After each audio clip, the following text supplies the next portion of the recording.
Ladies and gentlemen, Whitley Green.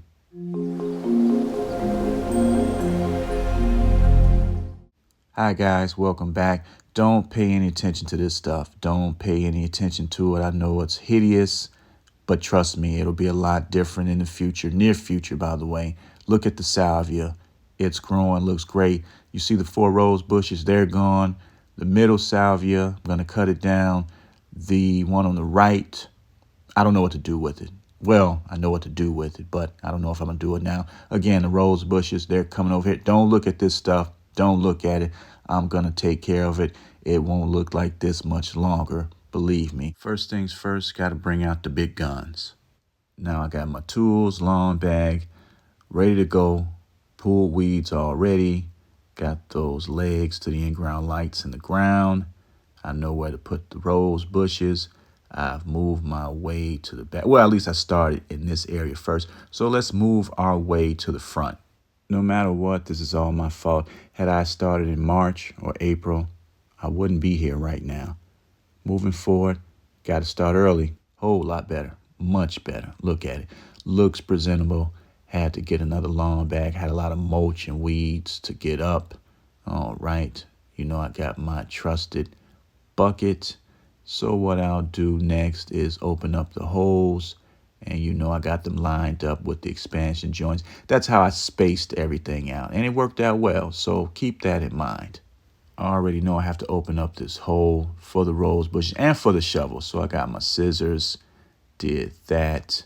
That's why you have to have everything on standby. You don't want to keep running back and forth. And it's best to have the holes ready. Don't dig up the plants first, then the holes. Dig the holes first, then dig up the plants. You want to get those roots in the ground as soon as possible. I know this area will allow those rose bushes to thrive. Let's get those 4 plants over here. Let's take a look at this rose bush. Root system looks great. Little dry though, if you ask me. Little dry. You don't want it wet. You want it moist, but this is a bit dry. Maybe that was an issue. I still think the sun was the biggest issue though. Got it in the ground. I really hope it likes its new home. When you're taking your plants out of the ground to move them, be gentle, be careful. You don't want the shovel to damage the root system.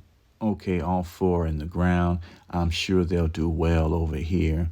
We'll see. You know what, guys? Why don't I take those 2 rose bushes from the backyard and plant them over here? I got 5 holes available. So if I get those 2, I'll only have to worry about getting 3 rose bushes. Had somewhat of an accident, no big deal, but this is what happened.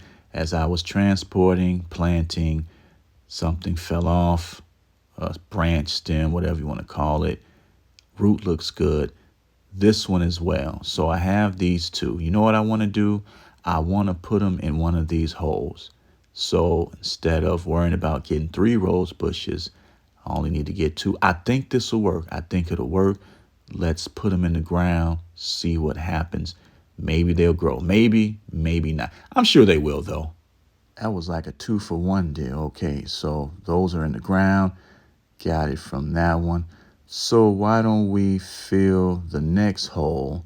Go back there, get another one, plant that, and then we'll only have 2 more holes to fill, and this area will look a lot different.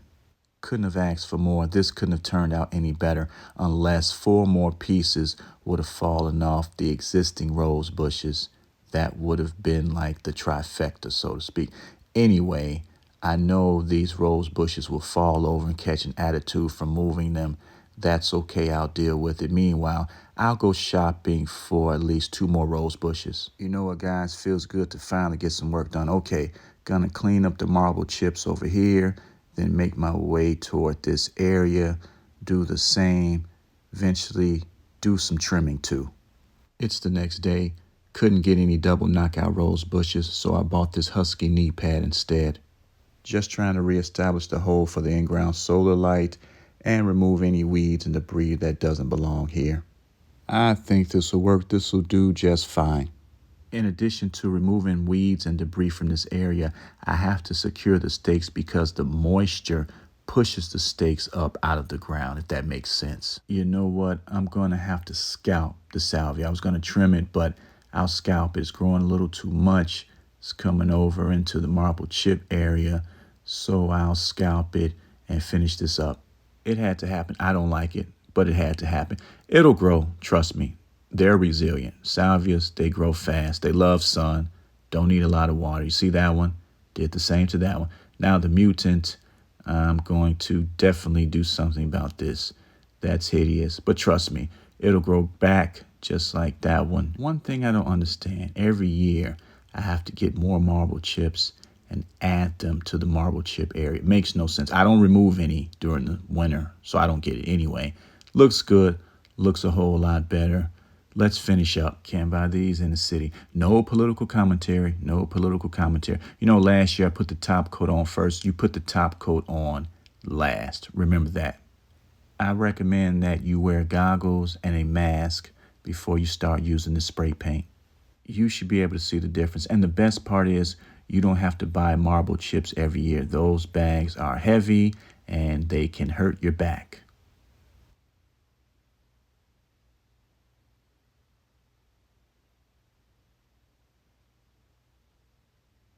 Well, that's it for now. I'll get those 2 rose bushes somehow, some way, maybe from Amazon. You know the motto. Take care of your families. Take care of your bodies. Take care of your lawns too. Bye.